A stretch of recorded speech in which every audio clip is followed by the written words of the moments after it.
Morning, everybody.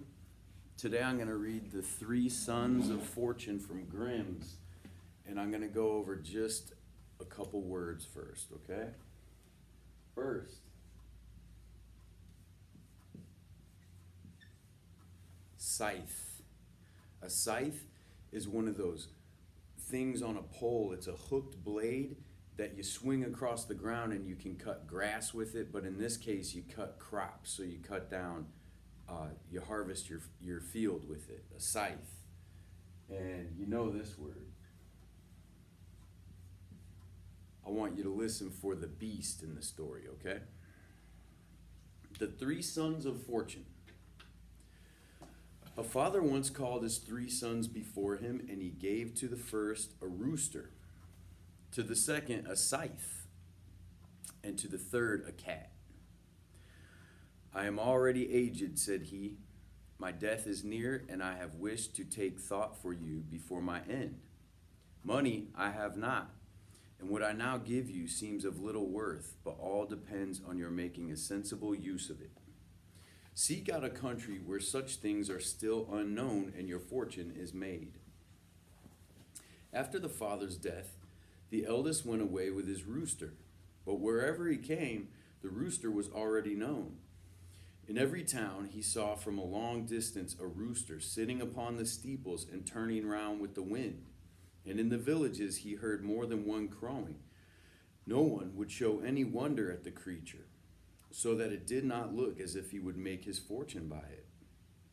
At last, however, it happened that he came to an island where the people knew nothing about roosters and did not even understand how to divide their time. They certainly knew when it was morning or evening, but at night, if they did not sleep through it, not one of them knew how to find out the time. Look, said he, what a proud creature. It has a ruby red crown upon its head and wears spurs like a knight. It calls you 3 times during the night at fixed hours, and when it calls for the last time, the sun soon rises. But if it crows by broad daylight, then take notice, for there will certainly be a change of weather. The people were well pleased. For a whole night they did not sleep, and listened with great delight as the rooster at 2, 4, and 6 o'clock loudly and clearly proclaimed the time. They asked if the creature were for sale and how much he wanted for it. About as much gold as a donkey can carry, answered he. A ridiculously small price for such a precious creature. They cried unanimously and willingly gave him what he had asked. When he came home with his wealth, his brothers were astonished, and the second said, well, I will go forth and see whether I cannot get rid of my scythe as profitably. But it did not look as if he would, for laborers met him everywhere, and they had scythes upon their shoulders as well as he.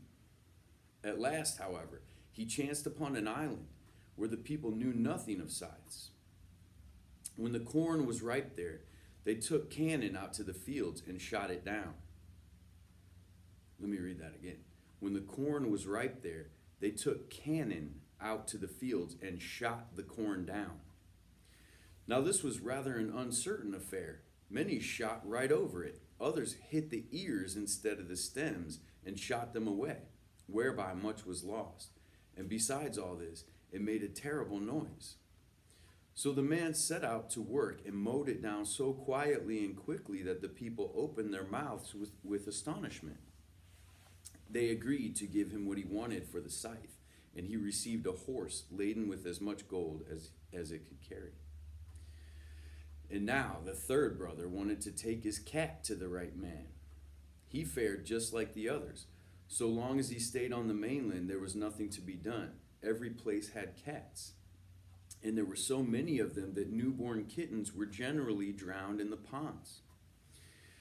At last he sailed over to an island, and it luckily happened that no cats had ever been seen there, and that the mice had got the upper hand so much that they danced upon the tables and benches, whether the master were at home or not. The people complained bitterly of the plague. The king himself in his palace did not know how to secure himself against them. Mice squeaked in every corner and gnawed whatever they could lay hold of with their teeth. But now the cat began her chase and soon cleared a couple of rooms, and the people begged the king to buy the wonderful beast for the country. The king willingly gave what was asked, which was a mule laden with gold and jewels. And the third brother came home with the greatest treasure of all. The cat made herself merry with the mice in the royal palace, and killed so many that they could not be counted. At last she grew warm with the work and thirsty, so she stood still, lifted up her head, and cried, "Mew, mew." When they heard this strange cry, the king and all his people were frightened, and in their terror ran all at once out of the palace. Then the king took counsel what was best to be done. At last it was determined to send a herald to the cat and demand that she should leave the palace, or if not, she was to expect that force would be used against her. The counselors said, "We would rather let ourselves be plagued with mice, for to that misfortune we are accustomed, than give up our lives to such a monster as this." A noble youth therefore was sent to ask the cat whether she would peaceably quit the castle. But the cat, whose thirst had still become greater, merely answered, "Mew, mew." The youth understood her to say, "Most certainly not, most certainly not," and took this answer to the king. "Then," said the counselors, "she shall yield to force." Cannon were brought out, and the palace was soon in flames. When the fire reached the room where the cat was sitting, she sprang safely out of the window, but the besiegers did not leave off until the whole palace was shot down to the ground. Did you find the beast in the story? Maybe you have one of those beasts at home. Have a great day, everybody.